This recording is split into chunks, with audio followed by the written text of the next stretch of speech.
My name is Fisun Güner. I'm at the National Gallery and I'm here to see Delacroix and the rise of modern art.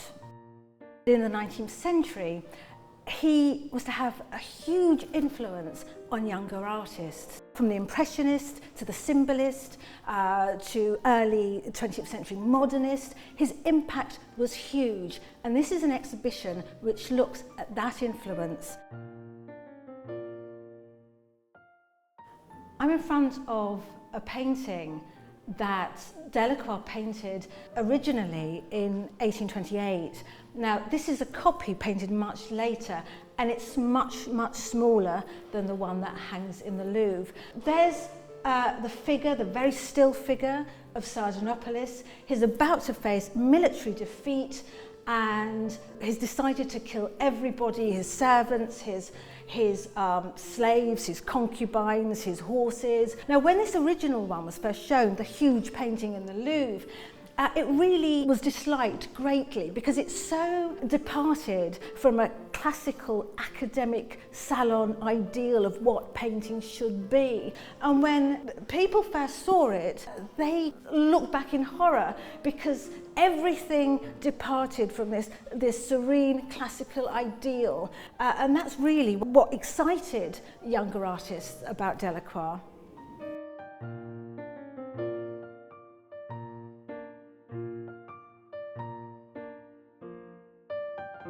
This is a painting that Delacroix painted in 1861, and it's after a painting by Rubens. And here we're seeing a younger artist taking on, challenging an older artist, an old master, and saying, look what I can do. It's a kind of battle scene between lions and man. And it's a hugely frenetic scene. And the way he's used colour here, I mean, your eyes follow the line of reds. Delacroix was such an influential colourist. That's what many artists took from him. This is the Women of Algiers. Delacroix painted many versions of this painting. What going to North Africa did to him, it kind of liberated him. It liberated him as a colourist. You see the way their faces, their limbs, their décolletage is lit, so our eyes are drawn to those aspects of the painting, and the rest is in a kind of shadow. This is what really seduced younger artists when they looked at Delacroix. It was that use of colour, that subtle eroticism.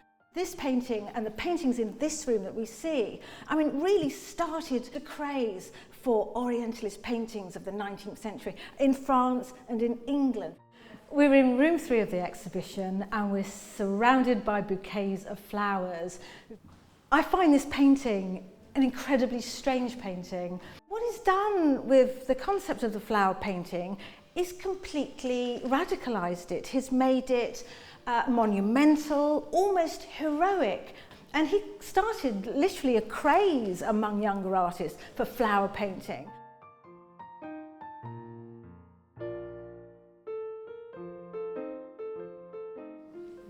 We're in the landscape room of the Delacroix exhibition, and we not only have 3 rarely seen landscapes by Delacroix, but we're also surrounded by artists who really took some lessons. And I'm going to have a look at that painting here because it completely blows me away. Van Gogh learned so many lessons by looking at Delacroix. It's one of his most striking landscapes, I think. And there's such a sense of movement, and it's that sense of movement that really energized him about Delacroix. He was obsessed with his use of colour, his sense of complementary colours. All this was incredibly radical and influential. This is the room that I think sums up the exhibition.